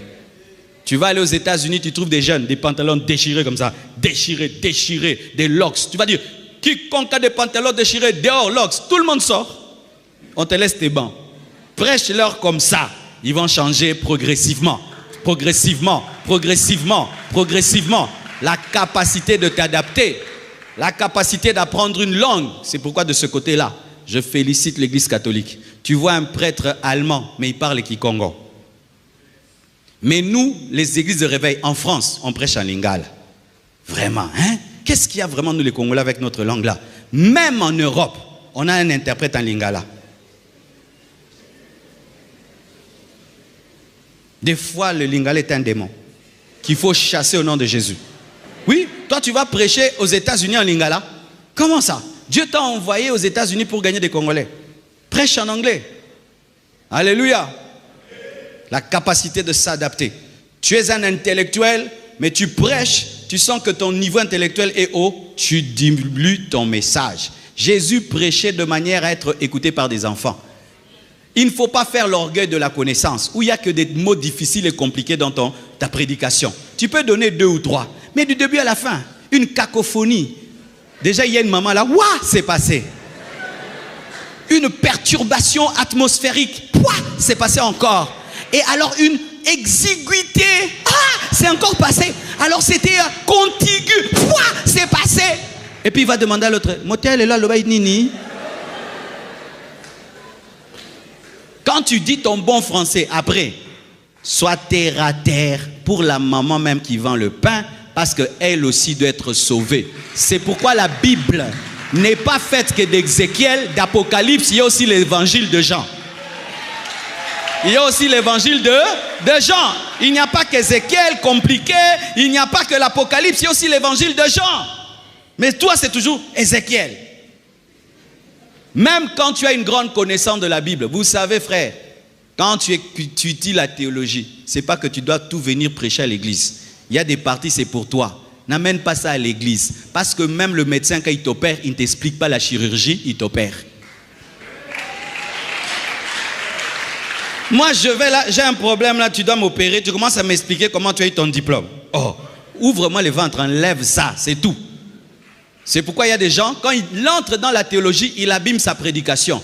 En soi, la théologie te donne des armes pour étudier, mais c'est pour toi. Toi, maintenant, prends la matière étudiée et communique-la pour qu'elle soit comprise. Parce qu'une prédication compliquée est un échec. Amen, hein? Que ta théologie ne complique pas ton message, mais au contraire, facilite et éclaire ton message. La capacité de s'adapter. Tu vas dans un endroit, tu vois ici, ils sont riches, ok. Ici, ils sont pauvres, ok. Ici, ils sont comme ça. Tu dois avoir cette capacité-là. Tu vas faire l'évangélisation dans un endroit, tu sais que là-bas, on ne supporte pas les femmes qui portent le pantalon, ne porte pas le pantalon. Tu sais que là-bas, on ne supporte pas une femme qui ne porte pas le foulard. Porte le foulard, ça ne va pas te tuer. Là-bas, on ne supporte pas une femme qui met les bijoux. Enlève tes bijoux. Alléluia. Là-bas, on ne supporte pas un prédicateur en jean. Vous savez, il y a un endroit là-bas, si tu prêches en jean, tu es un faux pasteur. Porte-leur le tissu. Amen. Hein? Mais à d'autres endroits, je suis allé au Botswana, je prêchais comme ça.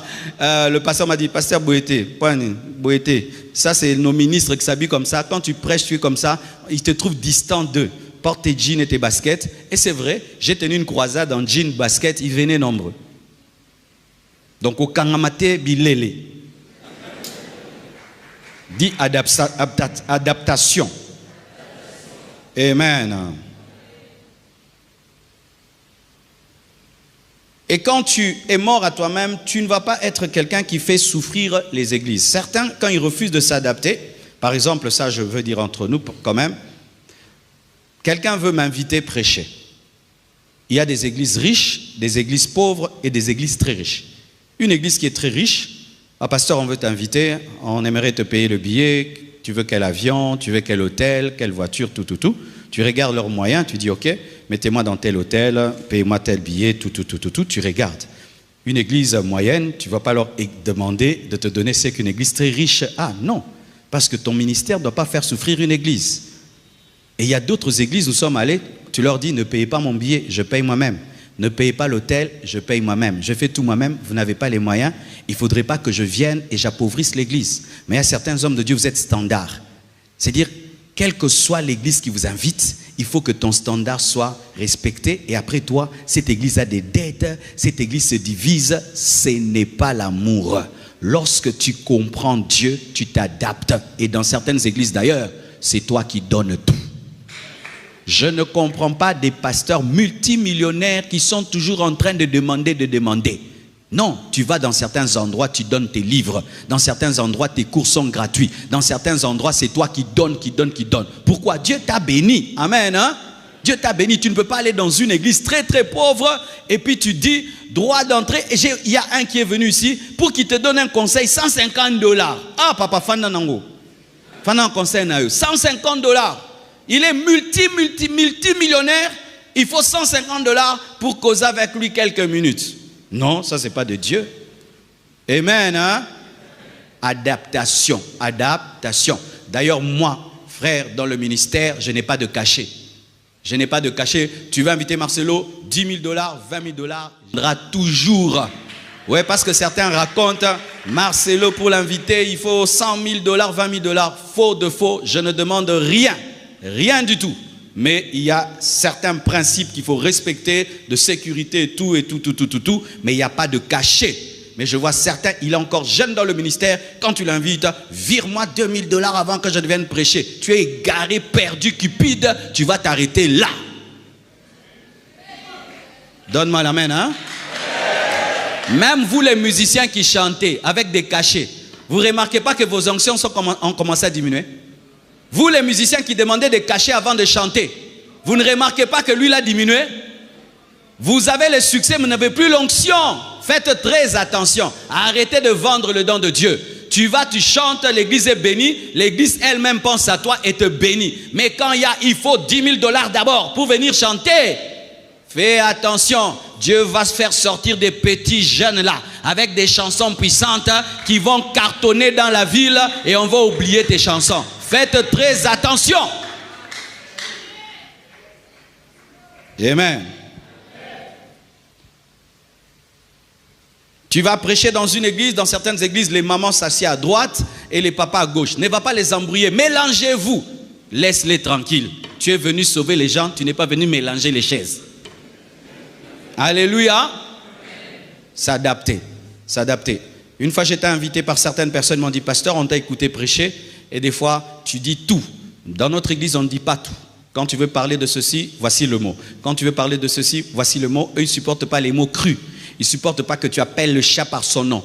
J'ai dit ok, je vais faire comme vous dites parce que tant que tu ne m'empêches pas de prêcher Jésus, je m'adapte. Là-bas, on ne dit pas les choses vraiment clairement parce qu'ils ont une pudeur exagérée d'exagérer. Ok, moi aussi, j'entre dedans. Amen, hein? Ça ne tue pas. Mais ne dis pas, non, adaptation. Amen.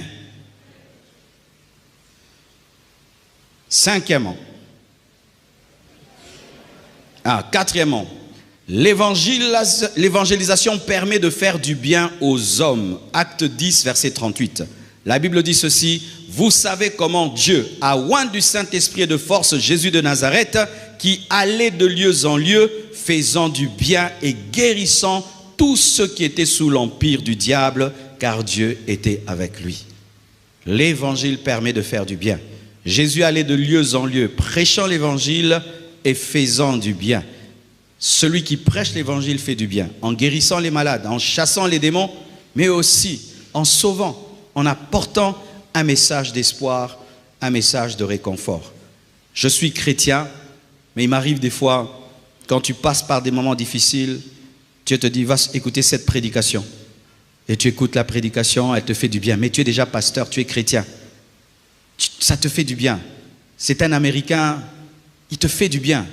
Et tu dis, Seigneur, merci de l'avoir créé. Seigneur, donne une longue vie à cet homme-là. Il t'a fait du bien dans ta chambre.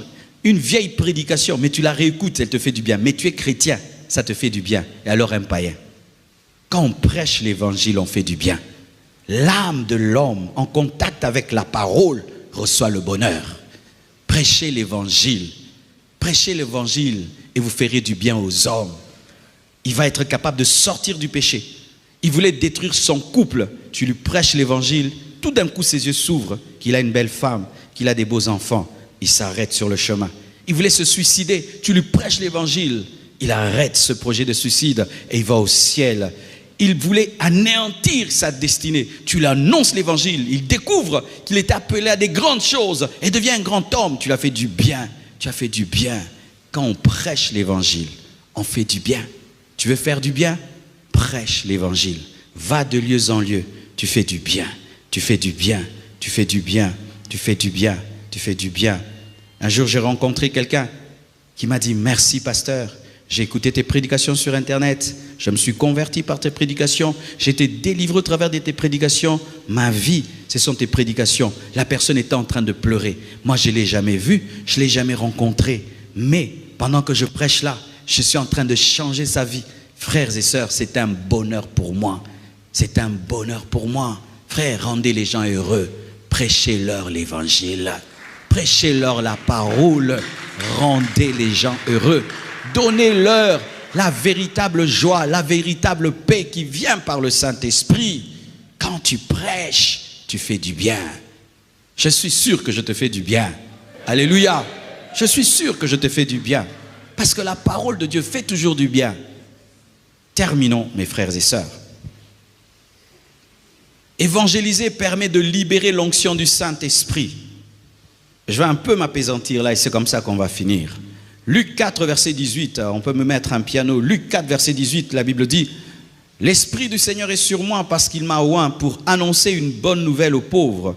Il m'a envoyé pour guérir ceux qui ont le cœur brisé, pour proclamer aux captifs la délivrance, pour publier une année de grâce du Seigneur. » Acte 1, verset 8, « Mais vous recevrez une puissance, le Saint-Esprit survenant sur vous, et vous serez mes témoins à Jérusalem, dans toute la Judée, dans la Samarie et jusqu'aux extrémités de la terre. » Mes frères et sœurs, je vois beaucoup de gens qui recherchent l'onction, qui recherchent la puissance, sans savoir pourquoi.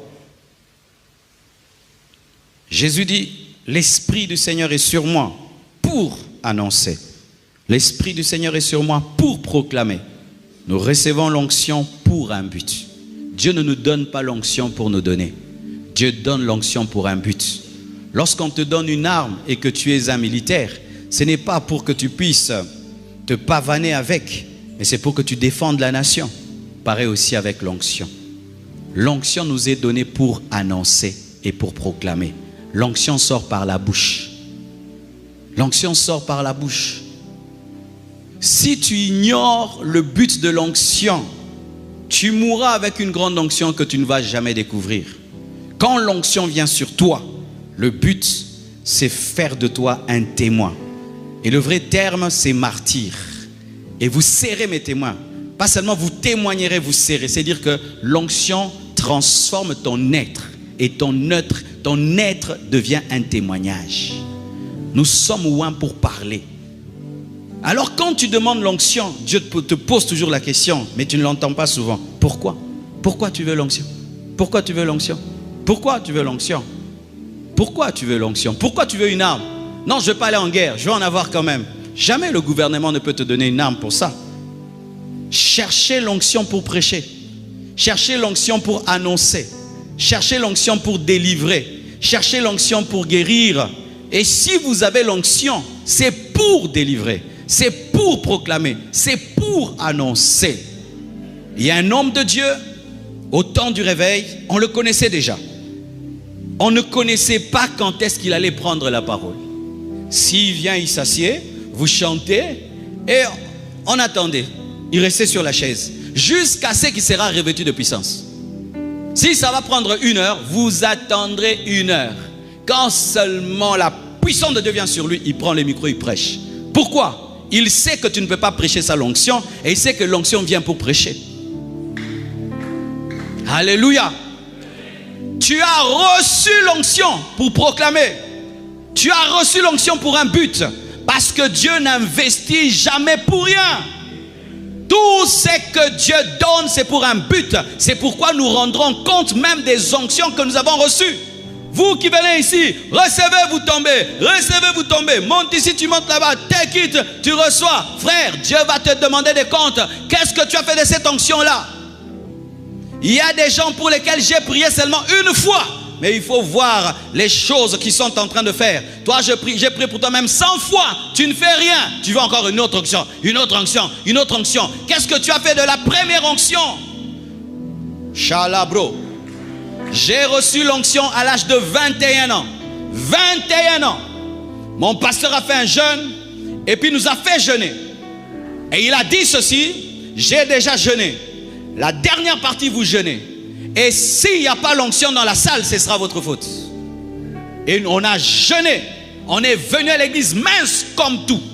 Il a prêché. Il nous a imposé les mains. Il a dit que mon onction vienne sur vous. Frère, la puissance de Dieu est venue sur moi. L'onction de Dieu est venue sur moi. Je l'ai ressentie. Mais j'avais peur. Peur de la manifester. 2 jours, elle était sur moi. Mais je sentais que l'esprit me dérangeait. Je devais prêcher, je devais démontrer. C'est quand j'ai commencé à prêcher et démontrer la puissance qu'elle a commencé à grandir, grandir, grandir, grandir, grandir, grandir et grandir. Mes frères et sœurs, vous ne saurez jamais à quel point vous êtes loin si vous ne prêchez pas l'évangile. L'onction ne nous est pas donnée pour impressionner l'église. L'onction ne nous est pas donnée pour impressionner les frères. L'onction ne nous est pas donnée pour être des stars. L'onction ne nous est pas donnée pour être des vedettes à l'église. L'onction nous est donnée pour proclamer, pour annoncer la grâce, pour libérer les prisonniers, pour briser les chaînes, pour manifester la puissance de Dieu. L'onction nous est donnée pour être canalisée dans l'évangélisation. J'aimerais parler aux Congolais. Nous sommes parmi les nations les plus ouintes du monde, si vous ne savez pas. Je vous dis la vérité, hein? Vous voyez ce qu'on appelle culte ici? Ailleurs, c'est une convention. Oui, c'est rien que ça. Ailleurs, c'est une convention internationale. Mais pour nous, ce sont les cultes du mercredi, du vendredi. Je suis allé quelque part, on a fait ce qu'on fait mercredi. Pour eux, c'était, on n'a jamais vu. Mais je dis, on n'a jamais vu. Nous-mêmes à l'Écodim, il y a ça. Congo. Dieu nous demandera des comptes de cette onction que nous avons reçue. Nous perdons le temps en train de nous diviser, en train de nous chamailler, de nous insulter avec l'onction. Toi, tu as l'onction, tu perds ton temps à parler du mal des gens, à parler du mal des gens. Prêche la parole. Tu fais tout un mois, tu n'as pas prêché l'évangile et tu as l'onction. Tout un mois, tu n'as pas prié pour un malade et tu as l'onction. Tu fais tout un mois, tu n'as pas libéré un captif et tu es à l'aise. Dieu ne gaspille jamais sa puissance. Dieu ne gaspille jamais son investissement. C'est pourquoi, remarquez, les hommes qui prêchent l'évangile reçoivent encore et encore et encore et encore et encore. Pourquoi? Parce que Dieu est plus qu'un capitaliste. N'est-il pas écrit qu'il donne des talents et après il revient chercher des intérêts? Et celui qui n'a pas fructifié, il est jeté dans le feu. Dieu te demandera des comptes du potentiel qu'il t'a donné. Les dons spirituels que tu as. Tu as un don de parole de connaissance. Qu'est-ce que ça fait? Tu as reçu un don de prophétie. Qu'est-ce que ça fait? Tu n'oses même pas prophétiser. Tu n'oses même pas. Quand Dieu te parle, et si c'était mes pensées? Et si c'était mes pensées? Et une année, si c'était mes pensées? 2 ans, si c'était mes pensées? Moi j'ai honte, moi j'ai honte, moi je suis timide, moi je suis timide. Ah, Dieu va te demander des comptes. Je suis timide. Nous n'avons pas reçu un esprit de timidité, mais un esprit de force, un esprit d'audace, un esprit de courage. Si les païens, pour parler à la foule, doivent prendre de la cocaïne, nous sommes remplis du Saint-Esprit. Et quand tu es rempli du Saint-Esprit, tu n'as peur de personne. Tu n'as peur de personne, mes frères. Vous savez, il y a des moments, je suis à un niveau rempli de l'Esprit, je suis prêt à mourir. Quand je suis rempli de l'Esprit, je suis prêt à mourir pour la vérité. On peut même être une âme là. Arrête de prêcher, on va te tuer. Tue-moi, tue-moi. Ça fait quoi? Tue-moi. Le Saint-Esprit t'amène à un niveau, tu n'as plus peur. Tu es prêt à mourir pour l'évangile. Et tu trouves que c'est un honneur. La Bible nous dit que lorsqu'Étienne était rempli du Saint-Esprit, qu'est-ce qu'il a fait là? Regarder le ciel. Pendant qu'on voulait le tuer, il a vu Jésus debout à la droite de Dieu le Père. Mais il est lapidé, mais il a des visions. Shalabayanda. Est-ce que je peux vous parler un peu?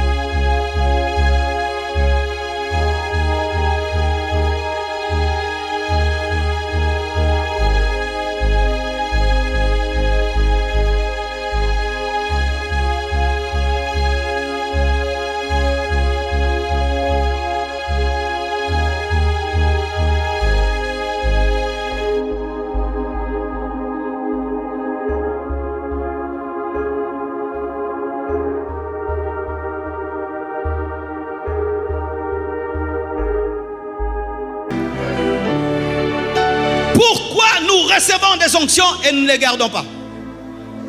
Pourquoi on reçoit des onctions et on ne les garde pas? Pourquoi certains fils n'ont pas l'onction de leur père? Si vous ne savez pas, mes frères, Géasi était fils spirituel d'Élisée mais n'a pas reçu son onction. Ce n'est pas parce que tu es à côté d'un homme de Dieu que tu auras son onction. Tu dois avoir son caractère. Il n'avait pas le caractère de son leader. Et au lieu de recevoir l'onction, il a reçu la lèpre. Mais Élisée était plus profond qu'Élie. Il a reçu le double. Il a reçu le double de son père. Un fils peut recevoir le double de son père s'il est plus profond que son père. Parce qu'on nous montre Élie qui paraît et qui commence à servir Dieu. Mais on n'a pas montré où Élie a servi quelqu'un. Mais Élisée a servi Élie. Il était plus profond qu'Élie. Et il a reçu le double d'Élie. Voici mes frères. Lorsque un homme de Dieu a l'onction et il prie pour toi, ça va dépendre maintenant de ton contenant. Si j'ai 100 000 litres et je libère 100 000 litres sur toi, mais toi tu as un bidon de 5 litres, tu ne garderas que 5 litres. Et qu'est-ce qui élargit ton contenant? C'est ta vie de sanctification, c'est ta vie de prière, c'est ta foi et c'est ton fardeau. Ton fardeau. Quelqu'un qui a une vision internationale, il libère sur toi l'onction. Mais toi, ton but, c'est avoir l'onction pour devenir une star. Tu vas recevoir un tout petit peu.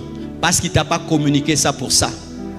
Jésus devait bien expliquer aux apôtres pourquoi ils recevront la puissance, pour qu'ils puissent canaliser la puissance dans ce à quoi ils ont reçu la puissance. Vous recevez une puissance, le Saint-Esprit survenant sur vous, vous serez mes témoins. Il ne dit pas vous serez des stars, vous serez des vedettes.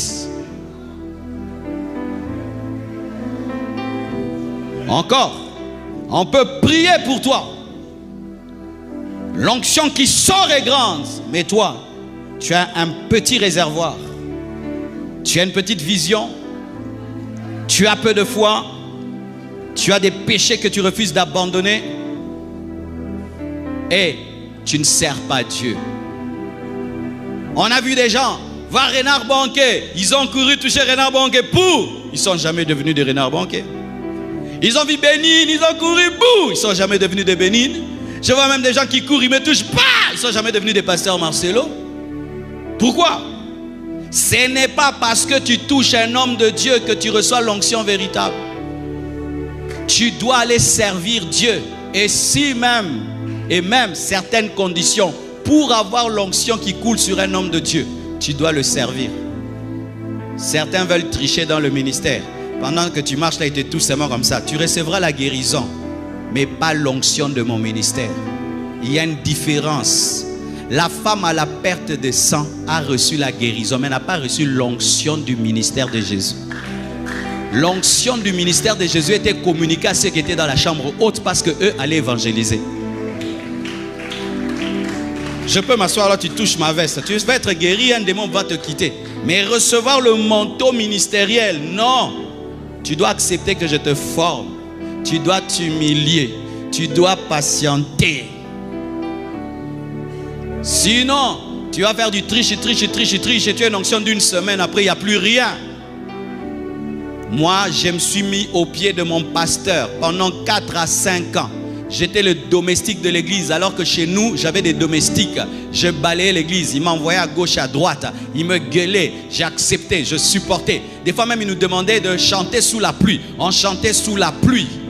Les gens dans nos familles nous insultaient tous les jours. Regardez, ce pasteur-là vous a envoûté, c'est un magicien. On fermait nos oreilles. On était là, on était là, on était là, on était là. Des fois, il nous gueulait, des fois, il nous chassait. On revenait, on revenait. Un jour, il a fermé l'école du ministère, il sortait. Vous ne comprenez rien. On est revenu, on lui a demandé pardon. On était là, on était là, on était là. Et un jour, Dieu lui a dit, ces enfants, prie pour eux. Et quand il a prié pour nous, ceux qui ont reçu l'onction, pour dire qu'ils ont été rois, aujourd'hui n'ont rien. Mais ceux qui, quand ils ont reçu l'onction, ils sont allés prêcher. Ils ont commencé à chasser les démons, démontrer la puissance. Jusqu'aujourd'hui, ils ont cette onction. Et certains, même cette onction a augmenté. Lorsque vous venez ici, et qu'on dit, venez, si vous venez pour vous amuser, et pour seulement faire un petit truc devant les gens, ben vous aurez votre petit truc. Mais vraiment, aujourd'hui j'ai 46 ans. Non, j'aurai 47 ans, le 27 janvier, 47 ans. Tu vois, ce sont des âges où on arrête de blaguer. Ce sont des âges où on ne perd plus sa force et son temps. On veut faire des choses bien. Car sachez que si j'impacte même 10 personnes, réellement l'onction qui est sur ma vie vient sur toi, frère. Mais ce sera une bombe dans ce pays. Une bombe dans ce pays.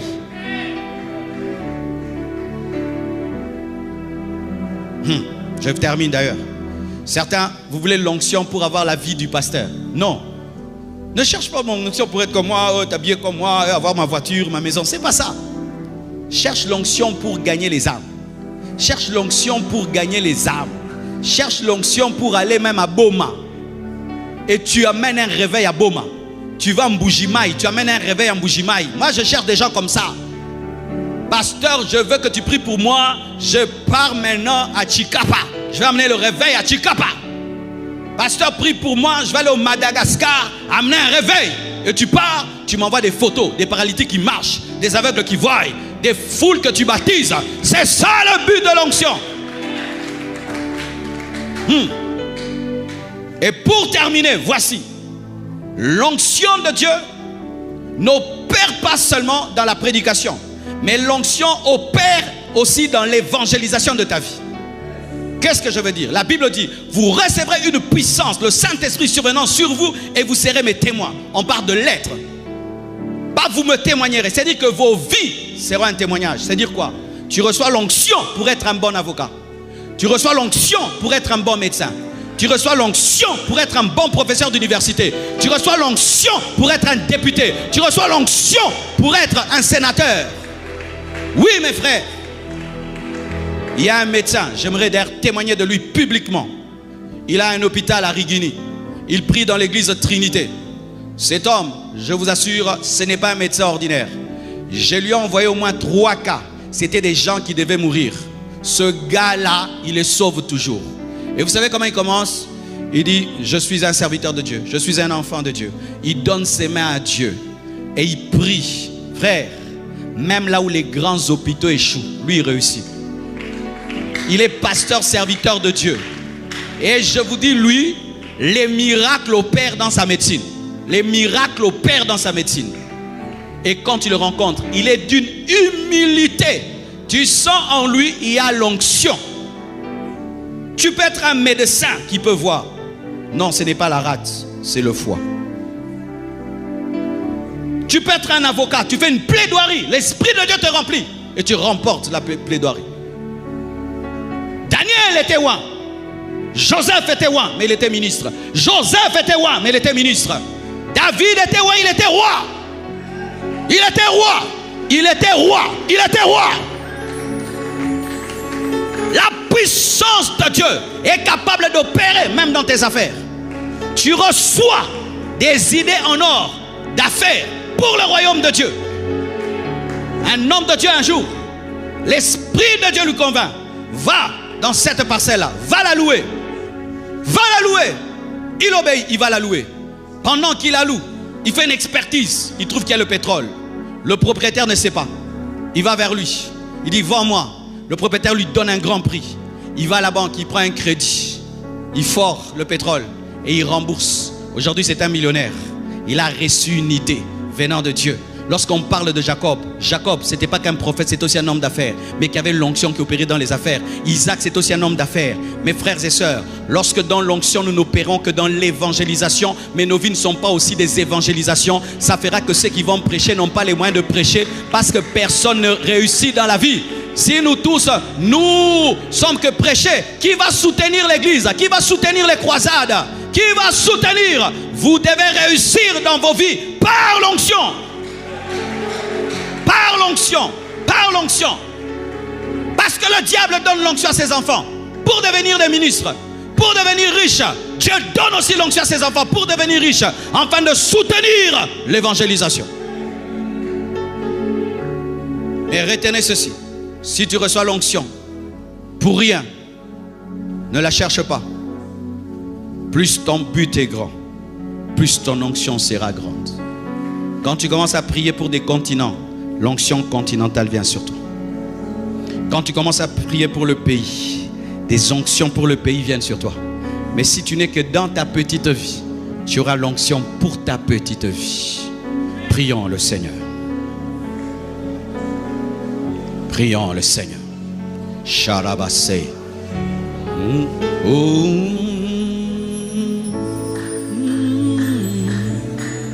Je veux ta présence.